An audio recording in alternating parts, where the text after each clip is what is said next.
Amigos, buenas tardes. Estamos aquí en la Clínica San Jerónimo con un invitado muy especial. Él es el doctor Daniel Zamora. Doctor, bienvenido. Muchas gracias. Muchas gracias. Gracias por haber aceptado nuestra invitación. El doctor Zamora es de la Universidad de Veracruz.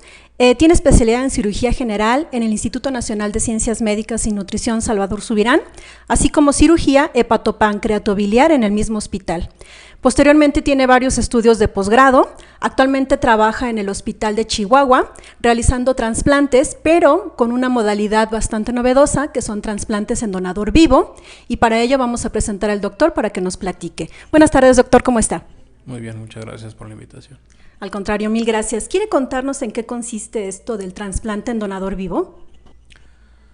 El trasplante hepático de donador vivo es una de las modalidades del trasplante hepático, en donde un fragmento funcional de una persona sana es dividida de su hígado completo y es trasplantada en una persona enferma que necesita de un hígado nuevo por cualquiera de las mismas indicaciones por las que se hace un trasplante en donador cadavérico. El donador vivo debe de permanecer con una cantidad suficiente de hígado para tener una función normal y que no le genere ninguna secuela. Y el volumen de hígado extraído debe de ser suficiente para el receptor. En el caso de los adultos, generalmente el problema es ver que sea suficiente, porque a veces es muy poquito. Y en el caso de los niños es ver que no sea demasiado, porque hay mucha diferencia de tamaños. Claro. ¿A partir de qué edad se puede recibir un trasplante de donador vivo? Y tanto como donador, ¿a partir de qué edad pueden ser donadores vivos? No hay ningún límite de edad especificado para el trasplante hepático, ni cadavérico, ni donador vivo. El trasplante hepático más temprano realizado hasta la fecha fue de un paciente de 4 días de nacido. Eso se hizo en Londres, en Inglaterra, y de hecho ese trasplante se llama monosegmentario, que es un hígado que se reduce de forma especial para que le quepa al bebito. Y tampoco hay un límite superior. En realidad la valoración del protocolo para trasplante está encaminada a poder determinar que una persona con un trasplante puede sobrevivir por lo menos 5 años más después del trasplante. Entonces, una persona muy sana de 80 años podría acceder a trasplantes si se evalúa en el protocolo y se determina que con el trasplante puede vivir 5 años más. Entonces no hay límite ni para abajo ni para arriba. El donador vivo tiene que ser forzosamente un adulto que sea capaz de tomar una decisión independiente y muy bien informada. Recuerde que el donador vivo no tiene necesidad personal de la cirugía, es una persona sana que está entrando en un hospital al que no necesita ir, que se le están haciendo estudios que no necesita para su salud, sino para la del receptor, y que está entrando a un quirófano con los riesgos asociados tanto en el hospital como en el quirófano que no necesita. Entonces, el donador vivo tiene que ser alguien perfectamente bien informado, que sea capaz de decidir si lo quiere hacer o no lo quiere hacer. Yo generalmente les explico a los donadores y receptores que ser donador vivo es como enlistarte en el ejército. O sea, sabes que tienes riesgos asociados y sabes perfectamente que nadie te está obligando a hacerlo. Tú lo estás decidiendo hacer y esa decisión es tomada personalmente para el beneficio de alguien más, igualito que en el ejército. Ahorita que menciona esta parte de que es voluntario, uno se imagina que probablemente sea la familia la que lleve a cabo esta donación en vivo para un hijo tal vez, pero también puede ser de personas que no tienen parentesco alguno. Sí, la verdad es que no es necesario ser familiar. A diferencia del trasplante renal, la compatibilidad del órgano en hígado está limitada a cuestiones como grupo sanguíneo y tamaño, anatomía y otras cosas, pero no en realidad a la información genética del órgano, a diferencia del riñón o del páncreas, en donde estos son factores muy importantes desde el punto de vista de inmunología. En el hígado estos factores no juegan un papel importante y de hecho no es ni siquiera necesario hacer pruebas cruzadas de histocompatibilidad y determinación de HLA, todo este tipo de cosas que sí son imprescindibles en el trasplante renal no son necesarias en el trasplante hepático. En realidad lo que necesitamos es ver que sean de grupos ABO compatibles, si bien no idénticos, pero compatibles, y que anatómicamente sea apropiado. Okay. Menciona esto y entonces a mí me da la impresión de que es una excelente alternativa para las personas que requieren un trasplante hepático y que no necesitan esperar a que sea cadavérico, como mencionaba. ¿Desde cuándo lleva a cabo usted este tipo de trasplantes con donador en vivo? Pues mira, yo decidí que iba a hacer esto hace como 10 años y de que de verdad lo empecé a hacer de forma independiente fue cuando regresé a México. Yo regresé a México hace 2 años después de mi entrenamiento. Para poder hacer esto yo hice medicina y cirugía de hígado. Después estuve en la clínica Mayo haciendo trasplantes abdominales y luego todavía otro año más haciendo trasplante hepático de donador vivo en la ciudad de Dallas. Entonces la verdad es que yo vi la necesidad en México de hace muchos años y el interés continuo y la formación dedicada a poder hacer esto. Entonces, cuando yo le digo a mis pacientes, yo de veras puedo hacer esto, es porque llevo 10 años trabajando en solo poder hacer esto. Entonces, no se me ocurrió ayer que esto estaba de moda y que lo quería hacer, ¿no? Y la verdad es que en México hay una necesidad, creo que muy evidente, del trasplante hepático de donador vivo. En México hay pocos pacientes en lista de espera y hay un número mayor de donadores, pero por diferentes circunstancias no todos los donadores pueden recuperarse el hígado para los receptores. Entonces eso hace que en realidad el número de hígados disponibles para trasplante de donador cadavérico sean reducidos. Y si a eso le sumamos la necesidad de una evaluación expedita del donador cadavérico, la poca disponibilidad de transporte aéreo para órganos en México y una serie de complejidades para la distribución de órganos en México, eso hace que el donador vivo sea una opción muy atractiva. No es perfecta, no es la única, pero sí tiene muchísimos beneficios. Por ejemplo, el donador cadavérico, tú tienes unas cuantas horas para evaluarlo. El donador vivo puedes evaluarlo durante 2 meses hasta que estés completamente seguro de que es primero seguro para el donador, pero también para el receptor. O sea, tienes toda la información con puntos y comas, la información del donador, que es algo que jamás puedes ofrecer en el donador cadavérico porque nunca puedes hacer tantos estudios. O sea, no hay un estudio de laboratorio especializado que tarda 10 días. O sea, eso no existe en el donador cadavérico. En el donador cadavérico tienes que asumir varios riesgos que son necesarios porque si no, no puedes hacer el trasplante. No puedes esperar 10 días para hacer el trasplante porque tienes unas cuantas horas. Y en el donador vivo ese no es un problema. El donador vivo es un procedimiento electivo que puedes decidir qué día hacer y hasta que no estés perfectamente convencido de la valoración del donador, no se hace el procedimiento.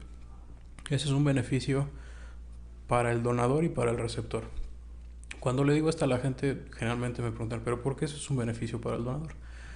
Y la realidad es que la valoración de donador vivo le ha salvado la vida a muchos candidatos, porque ha habido muchas personas que no sabían que tenían un tumor renal, por ejemplo, que estaba asintomático y que quieren donarle el hígado a alguien más y les hacemos el estudio anatómico, ya tienes una lesión, no puedes ser donador, pero vete a atender porque tienes este problema. Y eso hace que tenga un diagnóstico temprano y que se salve su vida. Otra de las cosas es que como ejemplo, a los candidatos para ser donadores vivos que tienen más de 55 años les hacemos un estudio de colonoscopía, porque ya se lo deberían de haber hecho solo por la edad, pero a veces no se lo hacen porque lo dejan pasar, porque es un estudio incómodo, nadie quiere que le hagan una colonoscopía, yo no me la quiero hacer, de veras la tengo que hacer, y mejor me la hago el año que entra, y le van dando vueltas. Y nos han tocado varios donantes que se les han detectado pólipos premalignos o malignos muy tempranos, que les han evitado una cirugía o quimioterapias, estas cosas. Otros pacientes con problemas en la sangre de proteínas anormales y cosas así. Entonces, pues es relativamente común que empieces la valoración de un donador vivo y que te des cuenta de que este no es un donador, este es un paciente. Entonces, eso es un beneficio para el donador. También hay beneficios para el receptor, porque el receptor está seguro de que va a tener un órgano perfecto, de que lo va a tener en el cuarto de junto, que no va a estar en una hielera durante 10 horas y que no va a tener ningún problema ese órgano. Y el tercero es que hay beneficios hasta para los hospitales de ser donador vivo, porque cuando un hospital se da la tarea de ofrecer un programa de donador vivo, se obliga a ofrecer la mejor atención todo el tiempo. Y entonces el hospital tiene que revisar cada uno de los protocolos de su hospital, de la atención de prevención de infecciones por catéteres, infecciones por vías urinarias, infecciones de la herida, de caída de pacientes, porque al donador vivo no le puede pasar nada. Claro. Porque ese es todo el punto. Le estás diciendo a una persona sana, ven al hospital, ven a donar para esta otra persona, tú vas a estar bien. Entonces, lo que eso hace es que los hospitales se obligan a dar la mejor atención. Y cuando eso se vuelve una rutina, porque si es un caso aislado, la verdad es que no le ayuda al receptor nada más, pero para el hospital tiene que convertirse en una rutina.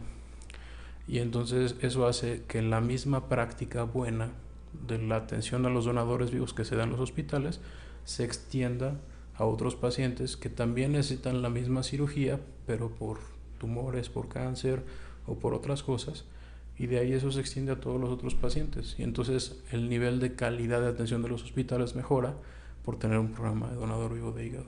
Que ese es otro de los beneficios que la primera vez que le explicas a la gente que es un programa de donador vivo de hígado mejora la calidad de tu hospital, dicen, pero ¿por qué? ¿No? Claro. Sí. Explícame cómo. Sí, entonces ese es un beneficio muy evidente. Entonces tu pregunta original fue, o sea, ¿por qué esto es algo bueno? Pues la primera es porque la valoración del donador es extraordinariamente exhaustiva, no se te puede ir nada, tiene que estar todo perfecto, y eso hace que sea una mejor valoración tanto del órgano como del donante que la de cualquier donador cadavérico. La otra, ya la mencioné parte en la respuesta de la previa, es que el tiempo de isquemia fría, que es el tiempo que el órgano está en solución de preservación en hielo, más o menos a 4 grados centígrados, ese tiempo se reduce al mínimo y puede ser de 30 minutos, de 1 hora. El tiempo de isquemia fría idóneo para cualquier hígado es de menos de 6 horas, ¿no? Con los métodos de preservación actuales, con un órgano perfecto podrías irte hasta las 12 horas, pero el resultado es mejor conforme progresivamente reduces más el tiempo de isquemia fría. En el donador vivo, el tiempo de isquemia fría es de 30 minutos. Aquí no tiene que subirse a un avión el órgano, no tiene que... la ambulancia se quedó atorada en el tráfico, o sea, eso no existe. Entonces, eso le permite a los receptores tener la certeza de que la probabilidad de que este órgano no funcione cuando se conecta de nuevo sea muy, muy baja. Es prácticamente nula, pero o sea, no es nula, ¿no? O sea, nada es nulo en medicina, pero es muy, muy bajita. En cambio, con el donador cadavérico, ese es un riesgo constante que puede ocurrir y que necesita de un retrasplante, ¿no? En cambio, en el donador vivo eso es extraordinariamente raro, porque el tiempo de isquemia fría del tiempo que está en la hielera es muy bajito.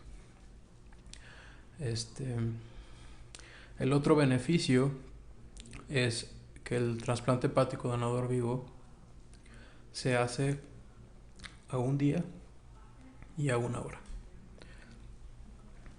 En casi todo el mundo, los hospitales no son el mismo en la mañana que en la tarde, o que en la noche, o que el fin de semana. Así es. En casi todo el mundo, el hospital en la mañana es un centro de altísimo nivel, el hospital en la tarde es un hospital de segundo nivel, y en las noches y el fin de semana parece un centro de salud. Eso la verdad es que es bastante homogéneo en el mundo entero. Entonces, en el trasplante donador vivo tú puedes decir, yo lo voy a hacer en la mañana cuando mi hospital está a tope de capacidad. No voy a hacer un trasplante donador vivo a las 3 de la mañana, cuando el banco de sangre tiene nada más una persona de guardia y tiene que correr y todas estas cosas.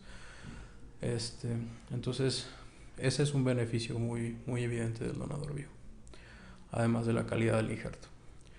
Ahora, ningún procedimiento está libre de riesgos. El riesgo para el donador cadavérico es 0, porque ese paciente ya falleció antes de donar. El riesgo más bien está para el receptor, ¿no? Por la calidad del injerto, por el tiempo de isquemia fría, por la valoración expedita y por todas estas cosas que pueden salir mal en el tiempo. En el donador vivo es en el único en el que hay un potencial riesgo para el donador. Y por eso es que tenemos que ver que le estamos ofreciendo esto con la cabeza fría. El donador está perfectamente bien informado y sabe cuáles son los riesgos. Y lo más ético es decirle al donador que tú le ofreces toda la información y darle la oportunidad de que una persona ajena al procedimiento de trasplantes le dé la información. Entonces lo que yo hago generalmente es que yo veo a los pacientes y les digo, mira, esta es una lista de personas a la que puedes ir a preguntarles en una consulta, yo quiero ser donador vivo, ¿cuáles son los riesgos?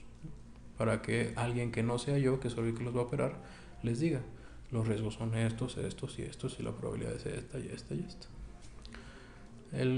El riesgo de mortalidad en el donador vivo, que es la cosa más dramática que puede haber, ha sido progresivamente más bajo conforme la técnica está mejor establecida y conforme hay programas formales de entrenamiento. Claro. Cuando esta cirugía se empezó a hacer, pues nadie la había hecho. En los 90, los primeros que la hicieron, pues estaban, pues es que yo he hecho esto, pero para otra cosa, vamos a ver cómo hacerle, y ¿no? Adaptándolo a la necesidad del paciente, con cierto entrenamiento previo en animales o en otro tipo de pacientes. Conforme se ha hecho la curva de aprendizaje de esos cirujanos, que muchos de ellos siguen trabajando hasta la fecha, y de los hospitales en donde estuvieron, y de los programas formales de entrenamiento que hay ahora, el riesgo de mortalidad es bajísimo. El riesgo de mortalidad de una cirugía de hígado, de cualquier tipo, es más o menos del 1%. O sea, 1 de cada 100 pacientes que va a una cirugía de hígado por algún tumor o por algún cáncer, tiene un riesgo de morir. Esto sería completamente inaceptable en un donador vivo. Los donadores vivos son personas seleccionadas que sabes que están sanas y que tienen que irles bien. El riesgo de mortalidad en el donador vivo, cuando esto empezó a desarrollarse, era como 1 de cada 300, y eso era considerado altísimo. Conforme se siguió desarrollando, se convirtió en 1 cada 1000, que ya era muchísimo mejor, pero que seguía siendo un poco más alto que el donador vivo de riñón, que era 1 de cada 3500. En la actualidad, los reportes más recientes determinan que el riesgo de morir para un donador vivo es de 1 de 5200. Entonces, conforme el procedimiento se ha establecido de forma más clara y conforme los cirujanos tienen entrenamiento formal en esto, el riesgo de mortalidad es progresivamente más bajo. Entonces, podemos decir hoy que el riesgo de mortalidad para el donador que va a una donación de hígado, no vamos a decir que es más baja, pero es muy similar al de alguien que va a una donación de riñón. Siempre y cuando se valore de forma adecuada y se le ofrezca la cirugía en un sitio en donde hay alguien entrenado, un equipo entrenado, porque no es nada más el cirujano, y un centro que ha decidido como misión hacer donador vivo de hígado.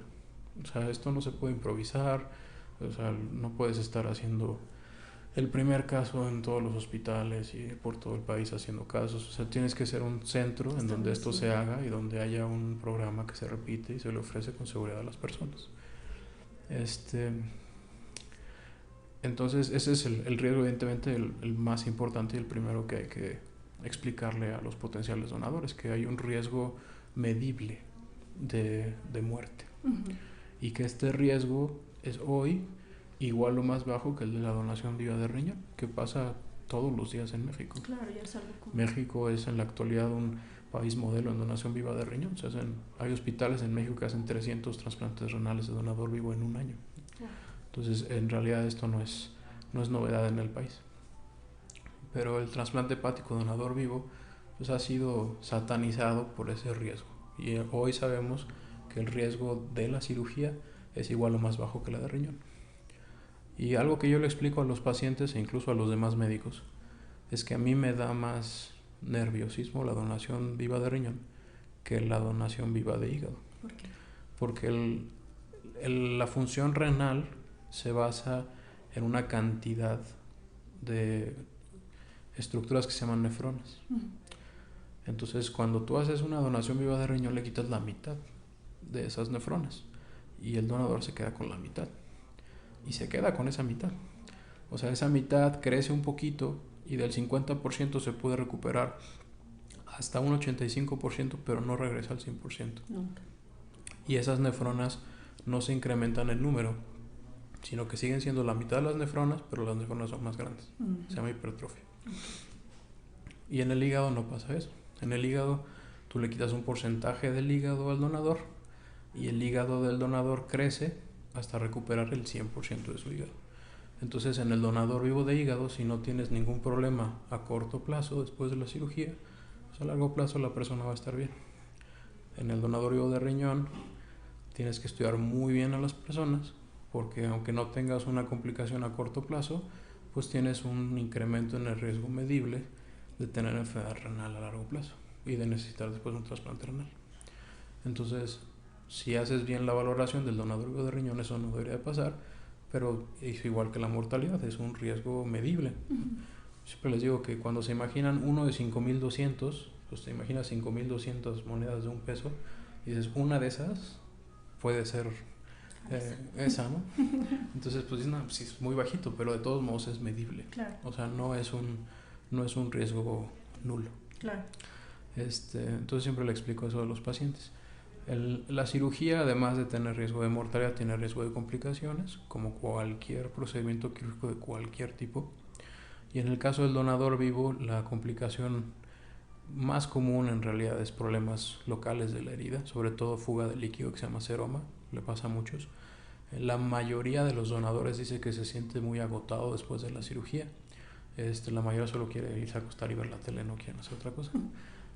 Porque la energía que tienen la están utilizando para que su hígado crezca. Entonces los primeros días están como muy desganados. Y la otra queja muy común pues es el estreñimiento. Tienen problemas para ir al baño, necesitan laxantes y estas cosas. Esas son las cosas más comunes, ¿no? El seroma de la herida, estreñimiento y cansancio. Pero problemas mayores que son poco comunes, los más importantes son el riesgo de sangrado y que necesitan entrar otra vez a quirófano, que es un riesgo muy bajito. Es medible de nuevo, pero muy bajito.